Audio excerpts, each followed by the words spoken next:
Good morning, I'm Caroline Mueller. The time is now 5:28 and today's date is February 17th. Let's check in with meteorologist Megan Desmol for a look at your forecast this morning. Now, Megan, you and Eric Dean have been here tirelessly all weekend, keeping people at home informed, which you'll continue to be doing all day today. Tell us what we can expect to see.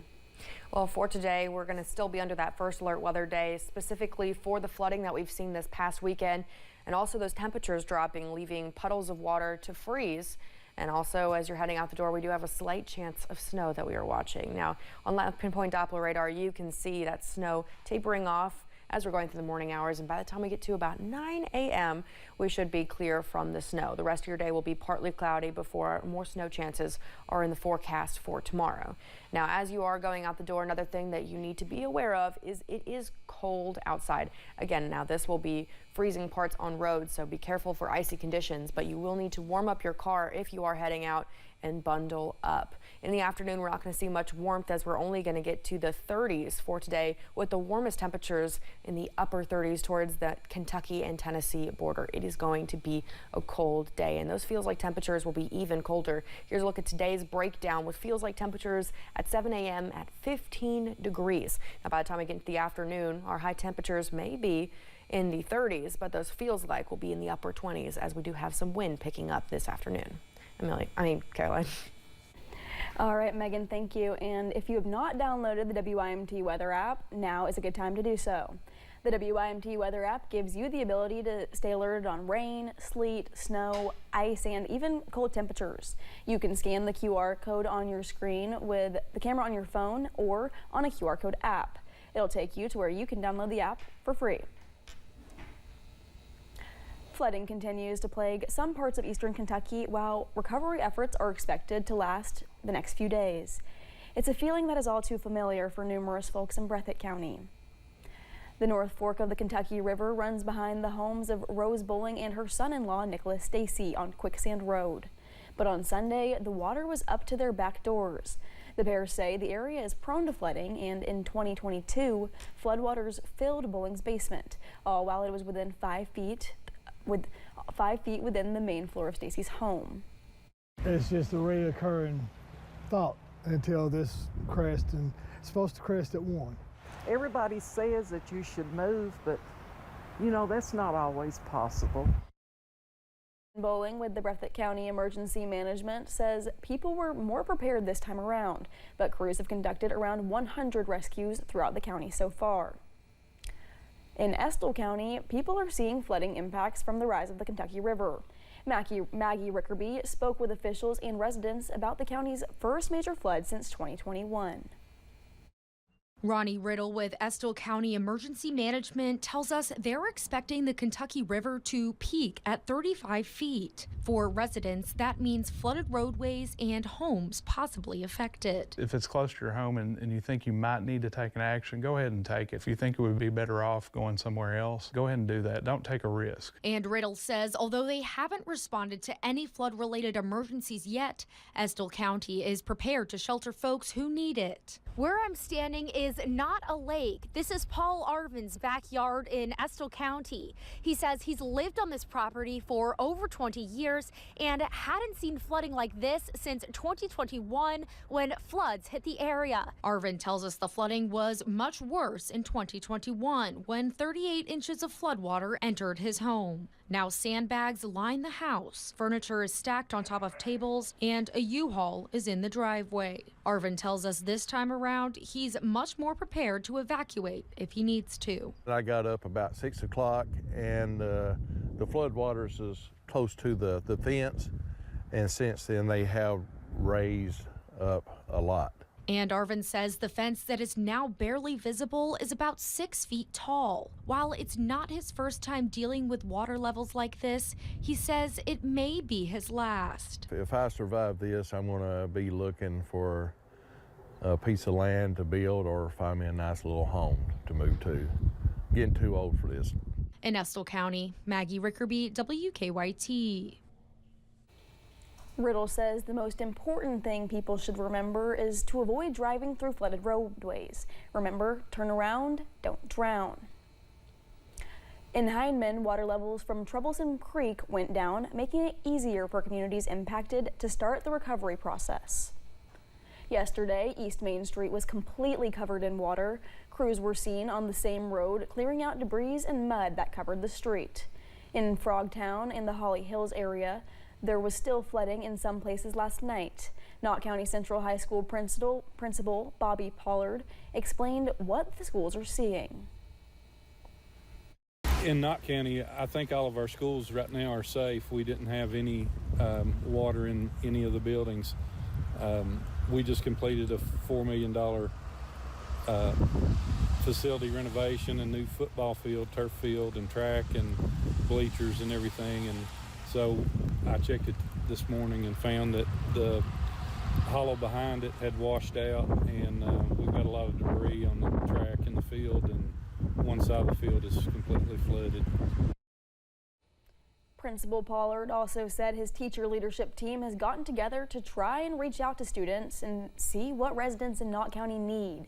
It could take a few days to truly know the damage, but the Knott County Central community is doing what they can to help people in the area. One property owner in Harlan County expressed the frustration with the amount of times the property has been affected by flooding, hoping and searching for answers to the continued issues. Michael Scott owns property in Dayhoyt that continues to encounter flood damages year after year. The property was previously a store built and owned by his mother. He since turned it into an apartment for renters. He says it is heartbreaking and there are so many memories being washed away each time. Just knowing that it's just another piece of her gone. It hurts. His main concern is his tenant, a single mother of 3. They are seeking arrangements for their family to be housed somewhere safe, but they say people in the area need help and they wish to see answers. We have some more photos to show you the damage caused by the flooding. This was from yesterday at Redbird Mission in Clay County. The building you see on the right is the medical clinic. And deputies with the Clay County Sheriff's Office posted this image on Highway 1524 near Goose Rock Elementary School. It looked like this on Sunday. The sheriff told WYMT there were still parts of the county that were not accessible. The Martin Fire Department is back in action, answering calls 2 weeks after a mass walkout left the city relying on mutual aid. On January 30th, firefighters resigned from the department, citing issues between the department and the city's mayor, Sam Howell, from financial concerns to a lack of support. Now, a new chief takes the helm, and he says 26 new members are on board to respond for the city, with trucks back on the road and the department looking forward. Anything that happened before I accepted chief, it's on everybody else. Me and my guys, we're here for the community. Meade says he hopes to reestablish the department and strengthen its community relationships, and he would love to see the firefighters who left return if he can get things turned around. Kentucky State Police say 2 people are dead after a home invasion in Manchester. Troopers say they were called to the scene around 4:30 Saturday morning. Manchester Police Department arrived to the scene first, where they found 2 people were shot. KSP determined they were there to force their way into a home with intent to steal firearms. During the break-in, KSP says a juvenile resident of the home saw the intruders with firearms, retrieved a gun, and acted in self-defense and shot them. KSP identified intruders as Roger Smith and Jeffrey Allen. They were both pronounced dead at the scene, and this investigation remains ongoing. One Clay County man is facing charges in connection with a Jackson Energy propane tank taken from a telecommunications service provider.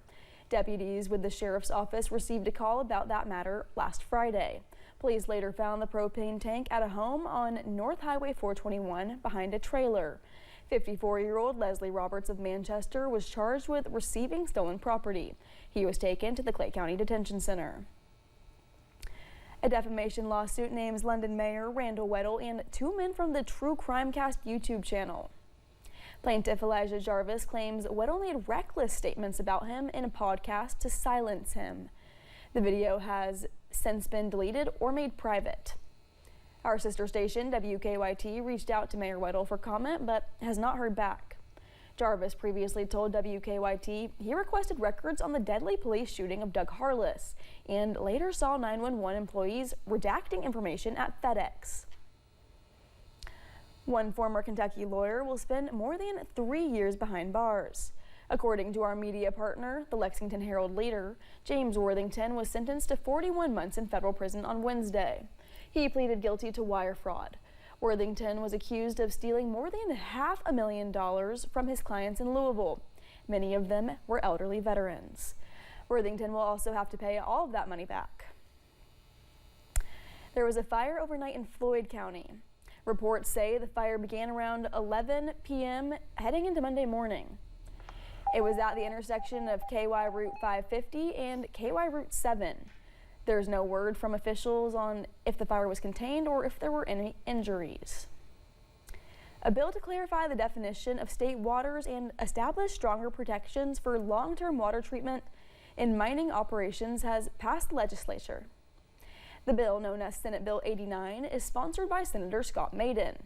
The bill updates the state's environmental laws to provide a more precise definition of waters to the Commonwealth to ensure consistency in regulations. And here is part of a statement from Senator Maiden about the bill passing legislation. He says, quote, "In places like Eastern Kentucky, where mining is part of our history and economy, we need to make sure companies take responsibility for long-term water treatment if it is needed. Senate Bill 89 puts stronger safeguards in place while keeping regulations fair and straightforward." When we return, health officials are stressing how important it is to share the information from your smartwatch to your doctors. And I'll have another look at this week's snow chance.